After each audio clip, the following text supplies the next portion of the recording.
Doctor Mohammad Yunus ঘোষণা দিয়েছে গত পরশুদিন, বাংলাদেশের ভূখণ্ডে কোরআনের কথা, আল্লাহর কথা বলতে কোনো ফেরেশতার পারমিশন নেওয়া লাগবে না। কিসের পারমিশন? কোরআনে কারিম পারমিশন দেবে যে আপনি কথা বলতে পারেন কিনা। যদি কোরআন বলে যে না, আপনার কথা বলার যোগ্যতা নেই, আপনি কথা বলবেন না, চুপ করে থাকবেন। দিনের নির্বাচন রাত্রে করেছে, আপনি তো নির্বাচিত না, এই জন্য তো আপনাকে মানুষ দেখতে পারে না।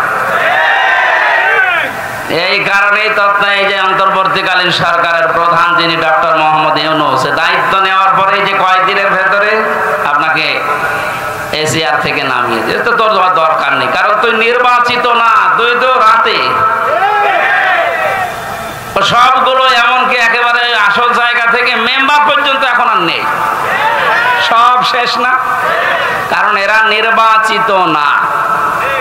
আর এই কারণে এই 17 বছরে সাতক্ষীরার ময়দানে কোরআনের কথাগুলো আলেমদেরকে মুখ খুলে বলতে দেয়নি। সাতক্ষীরায় বহুবার এসেছি কিন্তু উঠতে দেয়নি। আজকে আসেন তো, এই যে পাশে কোন থানা যেন, শ্যামনগর, শ্যামনগর না, ওখানে গাবোরা নামে এক ইউনিয়ন আছে, গাবোরা, ওই জায়গায় এসেছিলাম। লেলিন, হ্যাঁ, আল্লাহর ওলি আমার এই কথা বলতে দেয়নি। এখন শুনলাম পালিয়েছে। আপনি আজকে আসেন, আজকে আসেন, এই যে এই জায়গায় আসেন, বলেন যে কথা বলতে দেবো না, দেখেন আপনার খেলা হবে। ডক্টর মোহাম্মদ ইউনূস ঘোষণা দিয়েছে গত পরশুদিন, বাংলাদেশের ভূখণ্ডে কোরআনের কথা, আল্লাহর কথা বলতে কোনো ফেরেশতার পারমিশন নেওয়া লাগবে না। কিসের পারমিশন? কোরআনে কারিম পারমিশন দেবে যে আপনি কথা বলতে পারেন কিনা। যদি কোরআন বলে যে না, আপনার কথা বলার যোগ্যতা নেই, আপনি কথা বলবেন না, চুপ করে থাকবেন।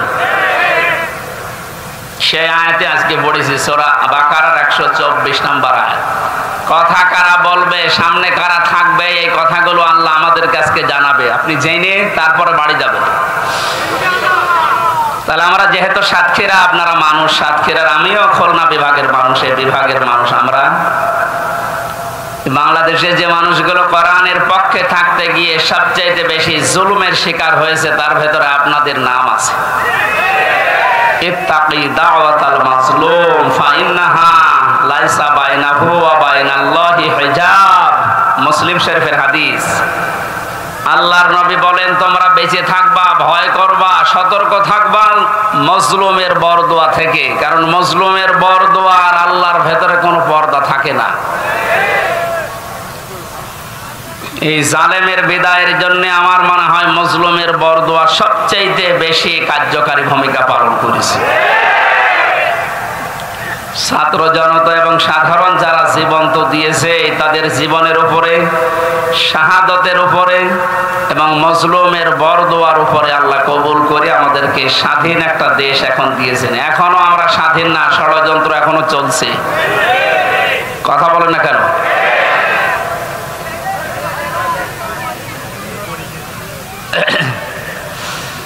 আল্লাহ রাব্বুল আলামিন এই আয়াতের ঘোষণা দিয়েছেন, তিনিই তোমাদেরকে নির্বাচিত করেছেন তার দ্বীনের জন্য। আর দ্বীনের উপরে চলতে গিয়ে, দ্বীনের কথা বলতে গিয়ে যে বাধা বিপত্তিগুলো আসবে, আল্লাহ নিজে ওইগুলো তার পক্ষ থেকে দূর করে দিয়েছেন।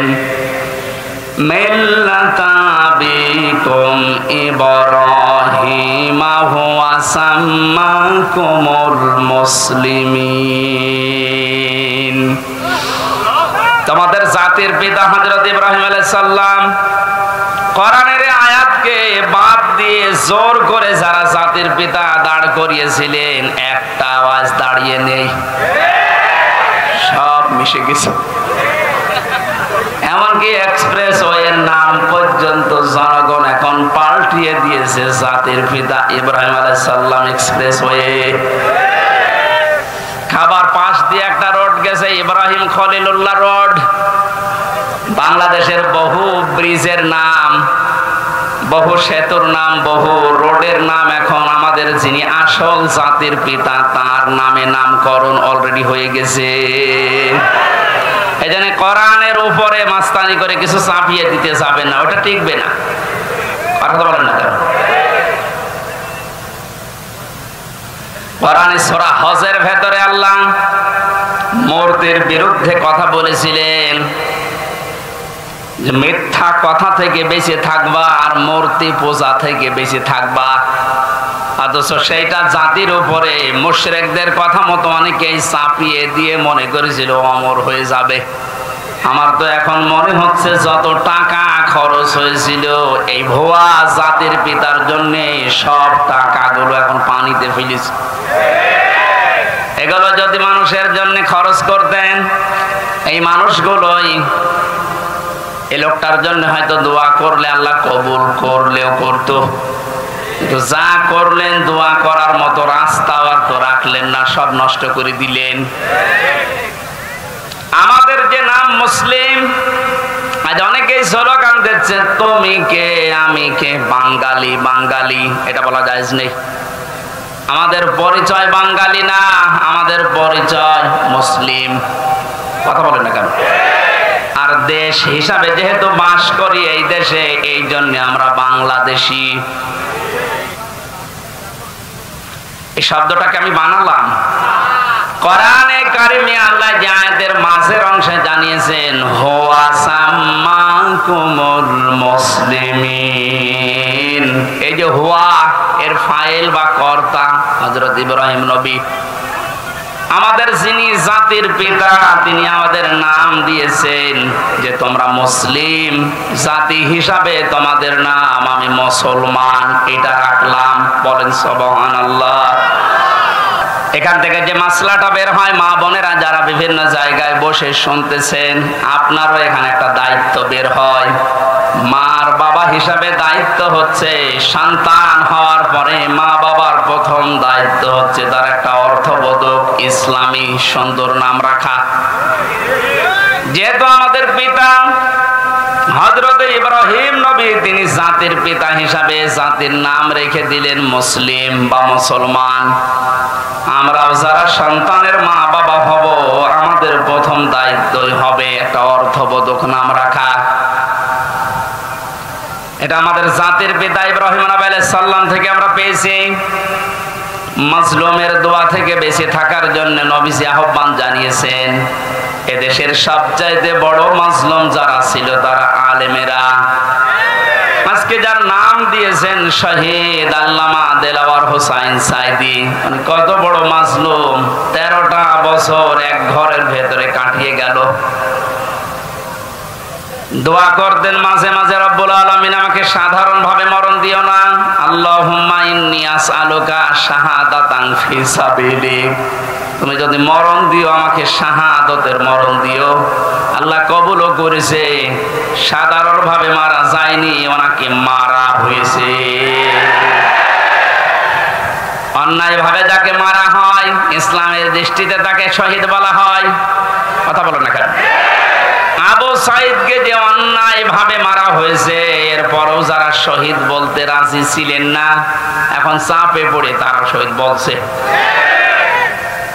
রফিক নামে এক হুজুর নাকি কয়েকদিন আগে ভিডিও ছেড়েছিল যে আবু সাইদ শহীদ না, ওরে জোর করে বুক পেতে দিয়েছে। তাই গতকালকে নাকি ক্ষমা চেয়েছে যে আমার ভুল হয়ে গেছে। ভুল যখন স্বীকার করেছেন এখন আর উল্টাপাল্টা কথা বলবেন না, কারণ এখন আর জালেমরা এদেশে নেই।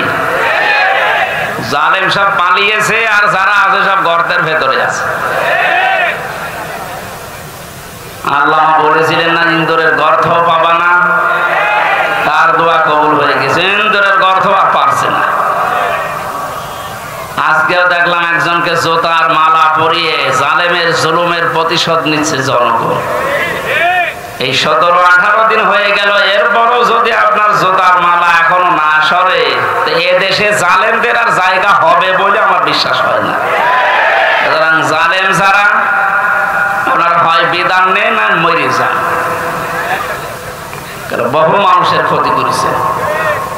রব্বিলা তাযারনি আলাল আরদি মিনাল কাফিরিনা দাজ্জারা, নূহ আলাইহিস সালাম বলেছিলেন আল্লাহ কাফেরদের একটা আন্ডা বাচ্চা পর্যন্ত জমিনে না থাকে, কারণ ওর পক্ষ থেকে যেটা জন্মাবে ওইটাও হারামি হবে।